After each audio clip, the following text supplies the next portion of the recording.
What's going on, friends? Harley-Davidson has a new touring model this year, but I'm not really sure at this point if it really compares to the Ultra Limited and the Road Glide Ultra just at this point. But the one good thing I can say about it as of now is that it does cost less than last year's top touring motorcycles. The new Street Glide Ultra, which is basically the new updated Street Glide, just with a tour pack and some lowers on it. But hey, the good news is, as I mentioned, it does cost less than last year's models, coming in chrome in the billiard gray at $30,749. Yeah, I already know what you're thinking, but hey, I'm gonna need you guys' opinion on this one. As we all know, Harley-Davidson has quite the system when it comes to the parts bin and using what they've got on hand to create new models. Now, this bike does have the 117 engine, which has 104 horsepower and right around 130 foot-pounds of torque. And I do have to say that it is nice to see a long-haul touring motorcycle built on Harley-Davidson's new platform. Now, whether that's a good thing or a bad thing, I'm going to leave that up to you. Now, it's still early in the year, so I would anticipate maybe seeing a new updated Road Glide Ultra, or maybe even the Ultra Limited coming back in some form on the new platform. But compared to the outgoing models, the new Street Glide Ultra, to me, it really kind of is pretty basic for what you're getting on this bike. Now, maybe this is the replacement for the Ultra Limited and the Road Glide Ultra. Who knows? It's still early in the year, and the price gap between the Street Glide Ultra and the new CVO models, well, it's a very, very wide margin. And as you all know, Harley-Davidson, I would anticipate, is going to try and fill that gap with something. Guys, please don't forget, if you enjoyed today's video, don't forget to hit that like button and consider subscribing to the channel if you haven't done so already. The Street Glide Ultra does cost less than the outgoing touring models from last year on the top level. But as we all know, with Harley-Davidson, they're going to take away some things and give you some things and kind of fall in the middle when it comes to price. First thing I noticed about the Street Glide Ultra is that there are no rear speakers on this bike. They do have a set of speakers. What it looks like is down in the lowers on the bike. But that's kind of a little cheesy to me because the whole point of getting the top-level touring bike was to have that whole system with all the speakers on it. Now, you do get the big screen on this bike, but I know a lot of us, we still prefer the old analog gauges that were on the Ultra Limited. But you do get a more powerful engine, you do get the redesigned platform, which is supposed to go faster, stop better, and do all these great and wonderful things. $37.49, that's going to get you chrome finishes in the billiard gray being the base color. Now, if you want to add black to that, you're looking at another $750. And also, if you want to upgrade that chrome finish to the black finish, it's going to be an additional $1,350. Man, that's pretty steep just to change the color on all your finishes. So, what I'm going to guess out there is going to be the most popular color combination right now is black paint with black finishes.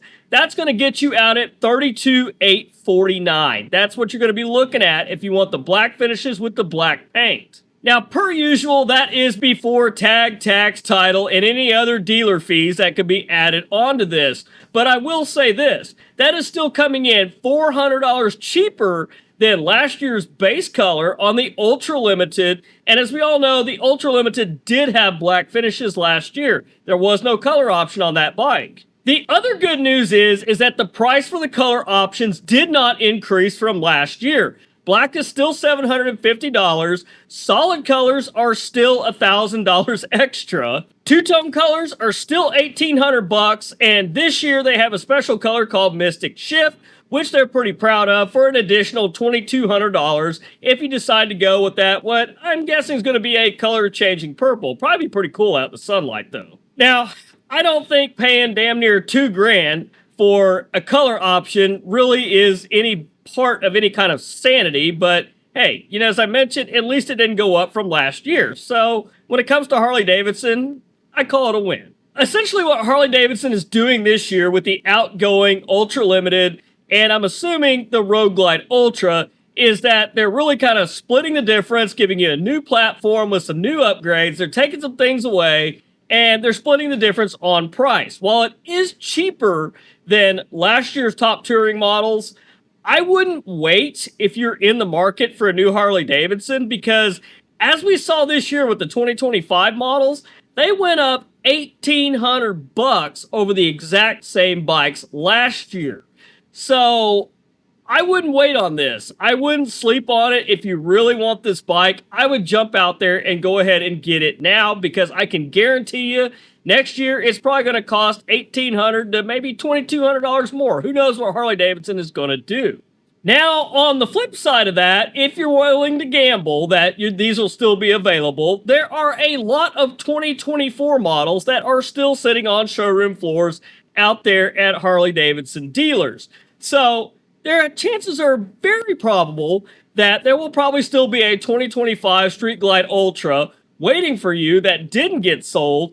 And when the 2026 models roll in, you might actually get that at a deeply discounted price. Well, maybe not super deeply, but you'll get it less than the 2025 MSRP, which might be about $5,000 lower than the 2026 MSRP. We've been seeing this all over this year already with Harley-Davidson, because some dealers, they still got 2023 models on the showroom floor that they're trying to move. I mentioned the price gap between the Street Glide Ultra and the CVO models this year. That is a big, wide price gap margin for Harley-Davidson to drop a new model. Now, with the CVO starting at $45,999 this year, which is absolutely insane, and if you add the color option, you're going well over $50,000.